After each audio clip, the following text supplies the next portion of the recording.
6.27 부동산 대책 이후에 서울 집값이 다소 주춤해지고 있긴 한데요. 다시 급등할 낌새가 조금이라도 보인다면 더 강력한 부동산 추가 대책이 나올 것으로 보입니다. 어제 이재명 대통령도 기자간담회에서 6.27 대책은 맛보기에 불과하다라면서 강력한 부동산 추가 대책이 있음을 시사하기도 했습니다.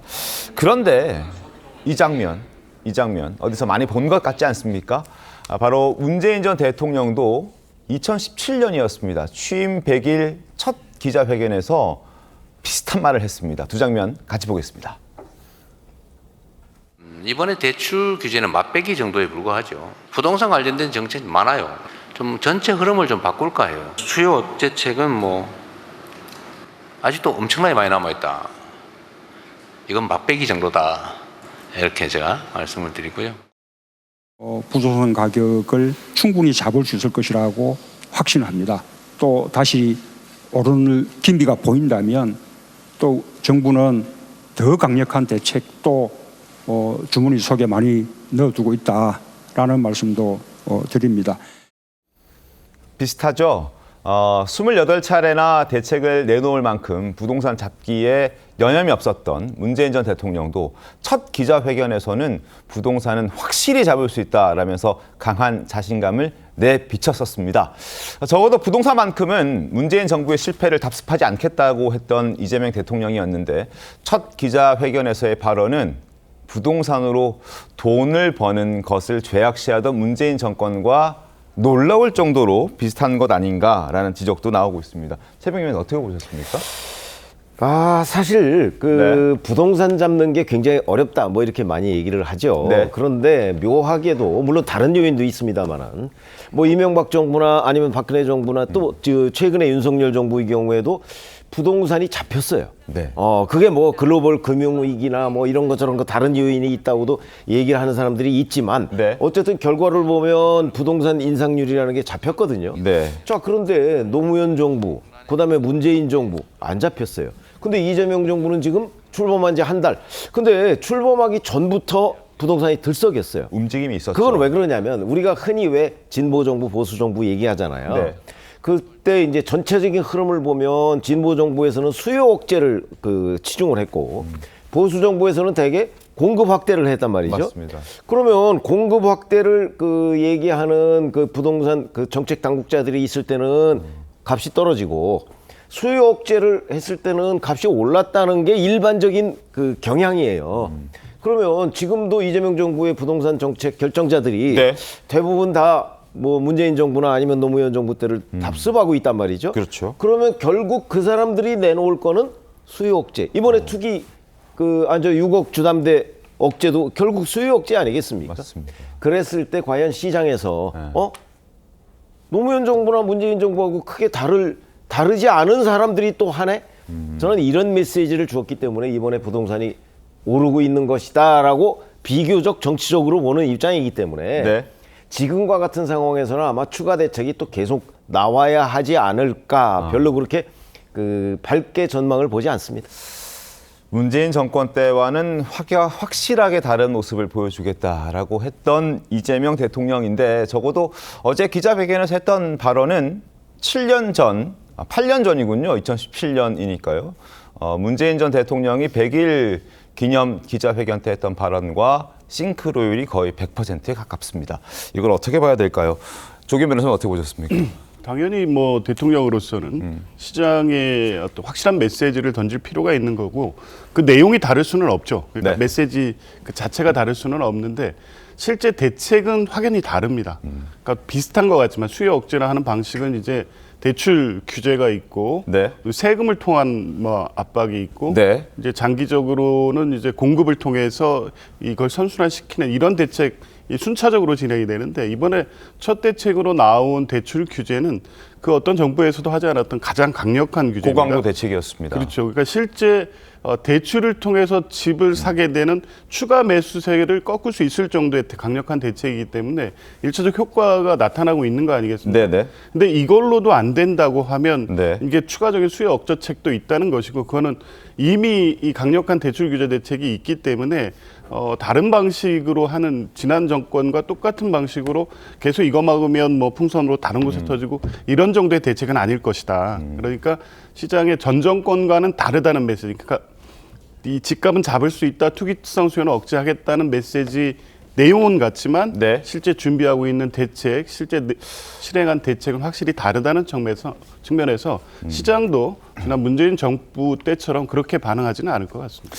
주간 상승률을 보면요. 지금 강남 3구와 그리고 마용성이라 불리는 그 한강 벨트 이런 곳의 주간 부동산의 상승률은 주춤합니다. 조금 잡히긴 했어요. 그런데 이제 풍선 효과가 걱정이었는데 실제로 과천이라든지 분당이라든지 뭐 양천이라든지 다른 지역으로 상승률이 오르는 추세는 지금 확인이 되고 있습니다. 그렇다면 더 강력한 규제는 과연 무엇이 있을까? 여러 가지 얘기들이 나오고 있는데 권혁준 평론가님 어떤 대책이 또 나올 수 있겠습니까? 저는 안 나왔으면 좋겠는데. 안 나왔으면 좋겠는데. 만약에 나온다 그러면 결국에는 투기과열 지구라든지 네. 아니면 투기 지역이라든지 아니면은 조정 지역을 확대하는 방안으로 아마 갈 거다 이렇게 생각을 그게 합니다. 8년 전에 문재인 전 대통령이 내놨던 대책과 다른 게 있습니까? 사실 똑같죠. 똑같습니다. 네, 왜 그러냐면 만약에 투기 지역을 더 범위를 넓힌다 그러면 일단 조정 지역 같은 경우에는요 양도세 중과가 됩니다. 네. 2주택자 같은 경우는요 양도세 중과가 20%포인트 올라가요. 아하. 3주택자는 30%포인트 올라갑니다. 그러면 완전한 사실상 세금 폭탄이 되는 거거든요. 네. 무슨 일이 일어나느냐? 거래가 안 됩니다. 거래가 안 되잖아요. 네. 무슨 일이 하느냐? 건설사들이 망합니다. 그래서 그 당시에 왜 문재인 정부 때 부동산 정책이 실패했느냐? 28번 옮겨갔거든요. 누더기 정책이었어요. 그러니까 왔다 갔다 한 겁니다. 왜? 경제가 망한다고 생각하니까 자꾸적으로 정책이 계속 나왔던 거예요. 네네. 그래서 이제 안 됐던 거거든요. 그러니까 이번에도 만약에 투기 지역이라든지 조정 지역이라든지 아니면 투기 과열 지구를 더 확대한다. 예상되는 지역은 우리 앵커님 말씀하신 것처럼 아까 많이 올랐던 지역. 과천, 분당, 양천. 맞습니다. 네. 그쪽에 아마 이제 규제가 될 수 있다. 지금은 사실 규제 지역이 강남 3구랑 용산이거든요. 네. 근데 이제 풍선 효과 일어나니까 성동구, 마포구, 과천 이런 쪽으로 이제 더 확대될 가능성이 있는 거죠. 저는 개인적으로 그렇게 잡아서는 안 된다라고 저는 생각을 하고 있지만 만약에 일어난다 그러면 규제 지역을 더 확대하는 방법. 두 번째는 세금 중과인데 저도 마찬가지입니다. 세금 중과하면 아까 말씀드린 것처럼 규제 지역과 맞물려서 들어가거든요. 네. 그렇게 되면은 경기에 돈이 다 또 흐르지 않다 보니까 저는 거기까지 안 갔으면 좋겠다. 하지만 지금 시장에서 나오고 있는 얘기는 강력한 규제가 나온다 그러면 이런 정도에서 아마 나오지 않을까. 물론 공급 대책도 있을 거지만 아마 네. 이런 대책이 나오지 않을까 생각을 하고 있습니다. 성동 마포는 아직 투기 지역으로 지정되진 않았지만 워낙 많이 지금 주간 아파트 값이 부동산 값이 오르고 있기 때문에 투기 지역으로 추가 지정될 가능성이 지금 점쳐지고 있다. 가능성이 굉장히 높아 보인다는 얘기도 나오고 있고 과천, 분당, 양천 아까 말씀드린 대로 여기는 지금 끼고 있는 상황입니다. 말씀해 주신 것처럼 투기 지역이나 뭐 가열 지구 이런 식으로 지정이 된다면 결국 여기는 또 묶이게 되고 그러면 거래가 이루어지지 않게 되고 그러면 건설사들이 망한다는 이야기인 즉슨 건설사들이 공급하지 못하게 된다는 이야기고 그렇다면 공급량이 또 부족해질 수밖에 없고 악순환이 될 수 있다라는 말씀을 해주신 건데요. 김광삼 변호사님 어떻게 좀 보셨습니까? 이제 권혁준 전문가가 말씀하신 것처럼 네. 제가 볼 때는 맞는 얘기다 보고요. 사실 이제 뼈치는 방법이 없어요. 지금 6억 원으로 대출이 규제를 했기 때문에 네. 잠시 이제 소강 상태는 맞죠. 그런데 또 어떤 문제가 생기냐면 계속 규제를 하게 되면 거래가 유축되잖아요. 그렇죠.